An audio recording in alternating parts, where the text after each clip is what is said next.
See, that's how you get the fans hype. Sit on the couch, have a few drinks, a few sodas, promise him that I wouldn't be too biased. Best idea for anybody listening to this, pick everything that I'm picking against. Welcome back to Tyler's Tailgate Talk. I'm Tyler once again, back for episode 7, week 7 of the college football season. Big week ahead of us. We've got a lot to dive into. Big week last week. We've got a few teams last week that went down. We'll get into that. Iowa, the big one, going down to unranked Purdue. We'll get to that in a minute, though. Start off with some news from this week, as it was a big news week for the NCAA, the college football world specifically, as we've got some conference shakeup going on. The American Athletic Conference agreed to deals with UTSA, FAU, North Texas, Charlotte, UAB, and Rice. So again, probably not this coming year, but in the next few years when we do get that conference shakeup, whenever the big Oklahoma, Texas to the SEC happens, that's when we'll see this go down. It was interesting to see that come out today because a lot of people were thinking that this would be a Coastal Carolina or an App State, sort of those big Sun Belt teams that have been really stepping up their game in the last few years. Thought this was going to be the time that they moved into the AAC or some bigger group of 5 conference, but apparently not. A lot of these smaller schools, not really big name, big football schools. UTSA currently ranked at 6-0. So, I mean, that's the best they're getting so far. So, I mean, not a huge move out of these teams and not a big news, like not a big headline, but definitely some news out of the AAC. Now we get to the big front page headlines.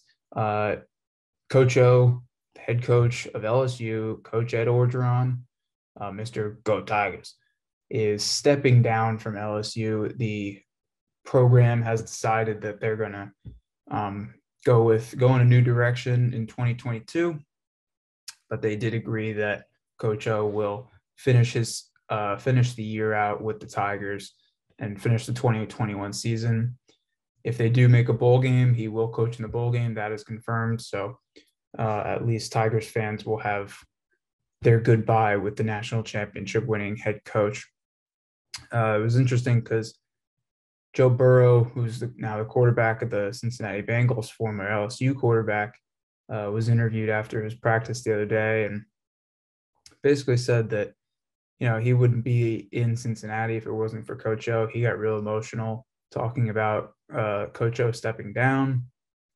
So obviously the former players and the players on that national championship team think a lot of Coach O, and but apparently it's been coming out that the players right now don't like playing for him. The coaching staff don't like coaching for him.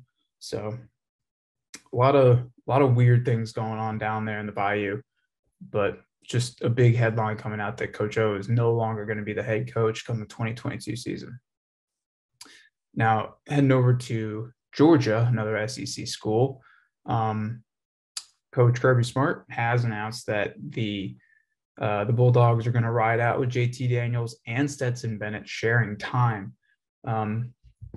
This has come interesting because with JT Daniels' injury the past few weeks, Stetson Bennett has had to step up, and he's played out of his mind. I mean, the Bulldogs are still number 1 ranked team in the country, best team in the country, hands down.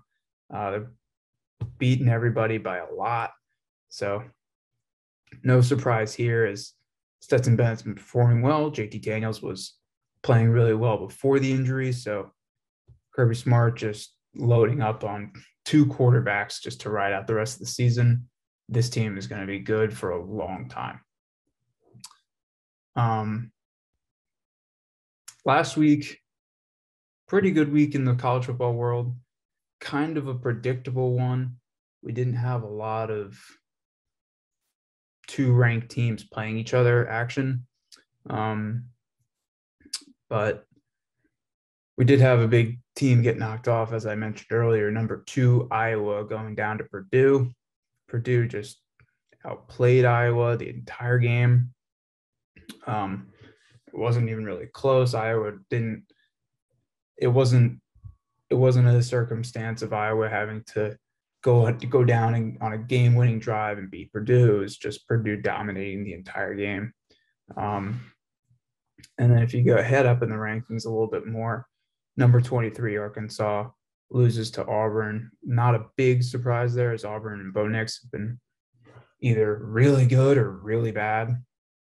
And they were really good against Arkansas. So Arkansas gets knocked off. They'll drop to unranked for the time being.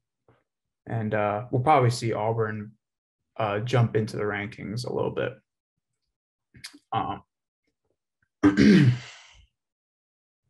Let's get to some locks for this week. Tailgate locks. Last week, I did pretty good. I'll admit that. Coming into last week, I think I was 6-9, and last week we went 3-1. So we're getting better, guys. We're getting better.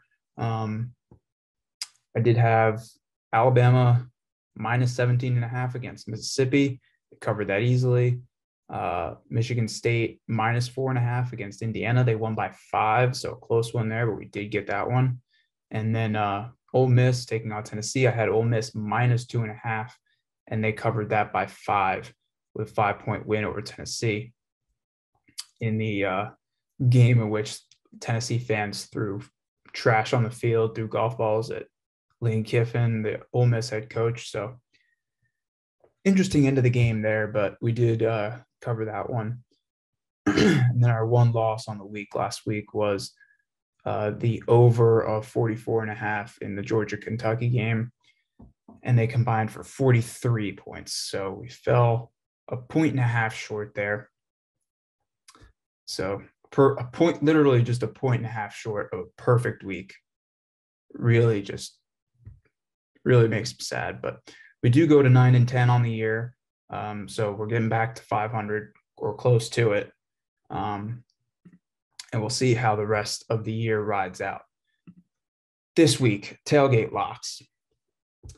I'm going to start off with the Pac-12 because they've been getting better lately. The competition's been a lot closer as of late. Number 10 Oregon taking on UCLA. UCLA, unranked, is actually favored by 1 point. So give me the Ducks plus 1 point, getting a point. UCLA does have a ranked win over LSU this year. So they have been playing well, but I really like this Oregon team right now. The Oregon defense, led by Kayvon Thibodeau, has been really good. In UCLA, they're still struggling a bit on offense. They haven't put it together totally. So I like the Ducks here, plus 1, getting a point. That's an easy lock for me. Number 2, we're going with number 8 Oklahoma State versus Iowa State. I was thinking about this game potentially being my game of the week, but I shied away from it just because of the spread. It got interesting. UCLA unranked was favored by a point. How about this? Unranked Iowa State favored by 7 points over number 8 Oklahoma State. I did some research. I made sure it wasn't a typo. Oklahoma State getting 7 points is the lock. The Cowboys have been playing really good. Iowa State and Brock Purdy still struggling a little bit. They've played some really good football, but they didn't play well against Iowa. Now we see what Iowa is. So Oklahoma State, I really like this Cowboys team. Plus 7 points. That's an easy one for me. Lock that one in. This next lock, shout out to Evan. This is for you. Buffalo taking on Akron. Buffalo favored by 12 points. Akron's played some crappy footballs as of late. They've only got 2 wins on the season against trash teams. Buffalo, they showed up a few weeks ago against Coastal Carolina. who did fall this past Wednesday, but Coastal Carolina is a good football team. I still really like this Buffalo team. They've had some losses here and there, but favored by this, I would have them favored by a lot more against Akron. Only 12 points. Hammer. Buffalo, minus 12. Definitely a lock for me. Let's go to Georgia Tech taking on Virginia. Virginia played some really good football lately. Georgia Tech has been struggling a little bit.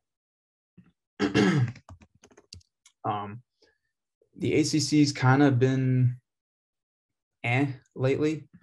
Not a whole lot of noteworthy schools as of now. But Virginia is one of those teams where I really like what they're doing. The football they've played has been really good lately. They've won their last 3 games. They just beat up on Duke 48-0. 2 games removed from 2-point win over Miami. So those are some good teams that Virginia's playing. Georgia Tech, they're nothing special. They're a good football team, but they're nothing special. I really like the Cavaliers in this one. My basis on this game was last week, Virginia beat up on Duke 48-0. And then Georgia Tech's last game back on October 9th in week 5, they barely squeaked out a loss over Duke by 4 points. So kind of based on that, Virginia giving 6.5 points, favored by 6.5. I really like that. I think this is going to be a 2 to 3 possession game. So definitely not 6.5. So I would hammer Virginia minus 6.5. So those are locks of the week. Oregon +1 against UCLA. Oklahoma State getting 7 against Iowa State. Buffalo giving 12 to Akron. And then Virginia giving 6.5 to Georgia Tech. Definitely lock those in for this week. And you can start to listen to me now because I actually did well last week. 3-1 last week. So we're getting better. We're learning a little more.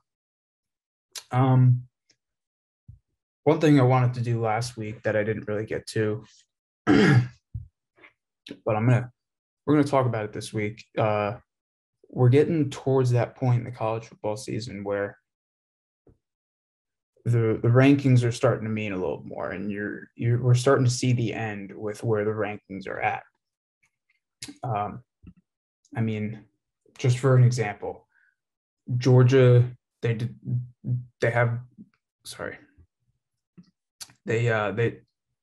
control their own destiny. They win out, they beat whoever in the SEC championship game, and they're in the playoffs. Number 1 overall team. Easy.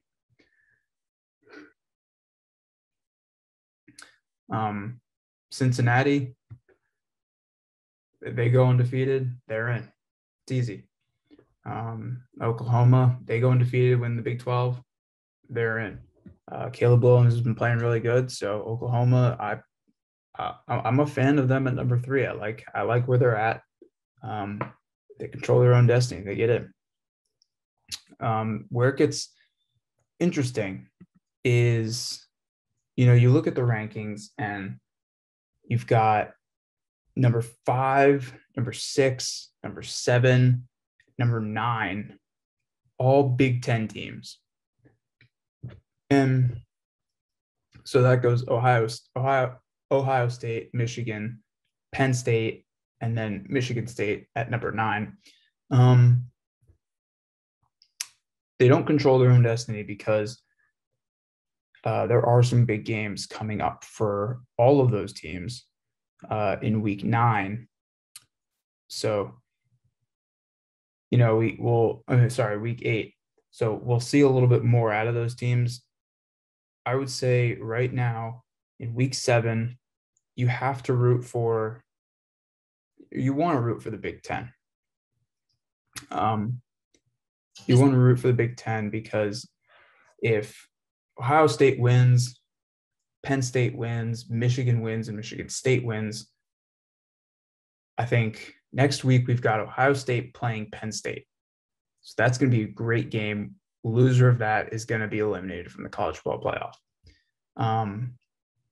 And then you've also got Michigan and Michigan State playing. Now that game gets a little more interesting because if Michigan loses, they fall to 6-1, or if they win this week and then lose, they'll be 7-1. So they'll only have one loss. Michigan State, on the other hand, will also only have one loss, as they're at 6-1 right now. So it's there's a lot there's a lot less riding on this week in week 8 than there is next week in week 9. Week 9 is we're gonna have a lot of good games, a lot of close top 10 matchups, especially in the Big Ten. So Big Ten is definitely the conference to look at. Not this week, but next week is going to be a lot of fun. Another team I like, sitting number 8 right now, Oklahoma State, the Cowboys. I said it before, they've got a great game this week against Iowa State. I really like this team. There's not much bad I can say about them. I mean, the passing game is working, and that's something new that we haven't really seen out of Oklahoma State. They're usually a run-first team. So seeing that passing game develop and grow is really starting to make me think that this team can be a legit contender, and they can maybe not contend in the college football playoff, but they can contend to make the college football playoff, which there's 2 different levels of it, and those are 2 different things. Scrolling down the list a little bit, kind of get into the territory of out of it. One team that you could definitely talk about right now is Alabama, because they do have a very interesting road to the college football playoff if they were to make it. Sitting at 6-1 right now, they play Tennessee on Saturday, so you can go ahead and maybe not assume a win, but let's notch a win, the win column, just for discussion's sake. Let's say they win out their games. They've got Tennessee, they've got Arkansas, who is now unranked. They've got Auburn, who is ranked 19 currently. They've got LSU, who's unranked and having coaching troubles, as we've discussed. So not a particularly hard schedule for the Crimson Tide. And then you get into the SEC championship, where they will have to play Georgia if Georgia goes undefeated. And that's going to make or break their season. We've never seen a 2-loss team make the college football playoff. So it's gonna be do or die for the Crimson Tide. If they beat Georgia, if let's say we get the SEC championship game, they beat Georgia, we might see a changing of the guard in 1 and 2, or in right now would be 1 and 4. We might see a new number 1. It'd be tough to put Cincinnati or Oklahoma for right now, because those are the 2 and 3 ranked teams. It would be hard to put those teams at number 1. So I would say the winner of the SEC championship game will be the number 1 ranked team.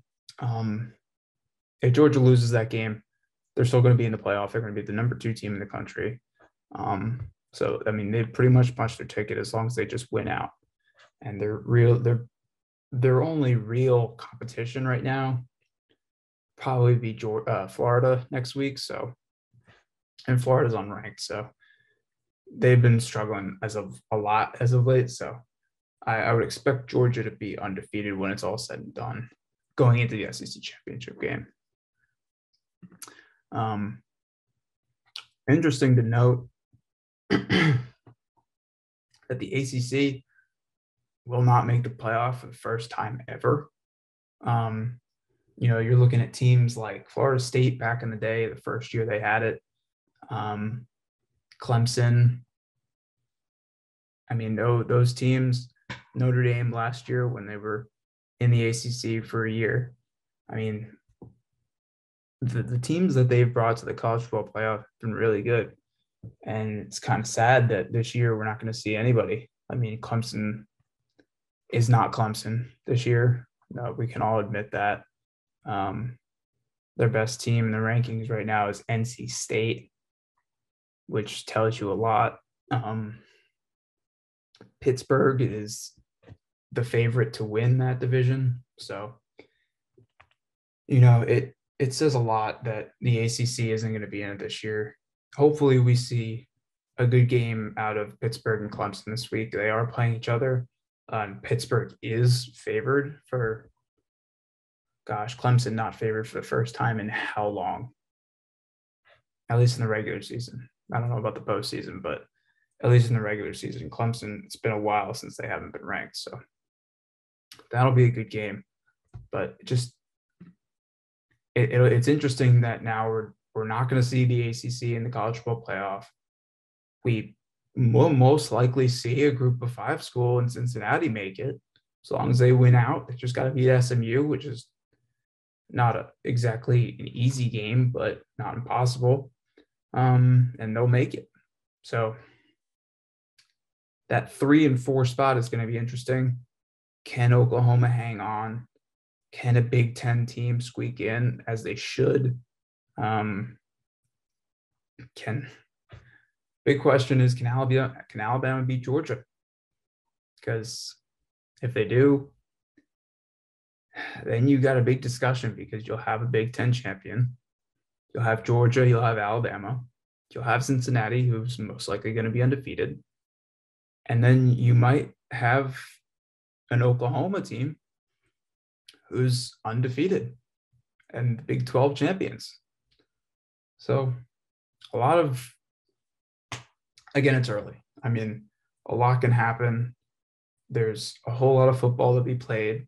There's a whole lot of upsets that we don't even know about in the next coming weeks. But we're going to be in for – there's a couple different ways that this can go. And if it goes certain ways, we're going to be in for a treat come Selection Sunday for the college football playoff, because there's too many ways that this committee can go if it pans out correctly. Anyway, let's get back to football this week, because we got some good football on this week. Week 1 of rivalry week, kind of rivalry month, I guess you can call it, kind of the October leading into November. Got Alabama and Tennessee, the good old smoke show, as they call it. Battle of the Smokies, number 4 Alabama, unranked Tennessee. I got my cigar ready, as is tradition for the winner of that game, to smoke it up. So that game's going to be fun. We've got Ole Miss, number 12, taking on LSU. Lane Kiffin, Coach O. Can't get much more entertaining than that. And then we got the classic rivalry between USC and Notre Dame that I'm excited to see, just because that rivalry goes back to God knows when. I mean, one of the oldest rivalries in college football. That'll be a fun one to watch. But none of those are my game of the week. Tyler's game of the week this week, the Tailgate Talk game of the week, is number 23 ranked Pittsburgh and unranked Clemson. Not much I can say about this game. Clemson's coming. They're coming in as the underdogs. For Dabo Swinney is the underdog in the regular season for the first time in who knows how long. Kenny Pickett, Pittsburgh quarterback. I mean, he's not coming back to kiss babies. He's not coming back to make a name for himself. He's coming back for Pittsburgh and for that school, and to do something with that program, to do something with his college football career, as it's been overrun by Trevor Lawrence, basically. So Kenny Pickett, I'm excited to see him come out of this game. It's going to be a great game. Pittsburgh's looked really good. Clemson's looked really bad, at least for Clemson. Um, and yeah, I mean, Kenny Pickett, if I were him, this is a revenge game for all those years that Clemson's beat him in the ACC championship, for all those years that Pittsburgh wasn't even looked at, the ACC wasn't even looked at because of how good Clemson was. So, Kenny Pickett, go out in this game, win it for the city of Pittsburgh, win it for the ACC. So show the world that Clemson is just done. Show them the dynasty's over. I mean, this is going to be a great game. Pittsburgh favored by 3.5 points. Clemson, the 3.5-point dogs. There's a reason I didn't have this game in my locks because it's a tough game to pick. I like Pittsburgh a lot. I honestly think they do end up winning this game, but 3.5 is a lot. A lot of points against a Clemson team whose defense is really good. No matter how bad everyone says they are, that defense is very good for Clemson. But that'll do it for this week. Thanks for watching. Hope everybody has a great Saturday watching college football. Do me a favor. Do absolutely nothing all day. Turn the TV on. Watch the boys in the morning on game day. Watch that first 11 a.m. kickoff and finish it off the night with the Hawaii playing whoever, 2 o'clock in the morning. Just college football all day, how I do it. Can't get much better than that. Hit up the link tree, go to the shop, go shopping, $20 t-shirts, can't buy it, helps me a lot. I worked really hard on this. I would appreciate it if y'all just go support the podcast however you can. We also got stickers on there if you just want to spend a few bucks and rep it. So anything you want, it's on there. If we don't have your school, just hit me up in the comment section on the video and let me know, and I'll get that on there for you. So like the video, subscribe to the Washed Up Sports podcast. As Max and Evan and the boys put in a lot of work, so this can happen. So appreciate it. Adios. Hey guys, thanks for watching. Be sure to check out the rest of our channel and subscribe. Make sure to follow our Instagram and maybe consider subscribing on Patreon for our bonus content. You can only find it there. I promise it will be well worth it. Thanks.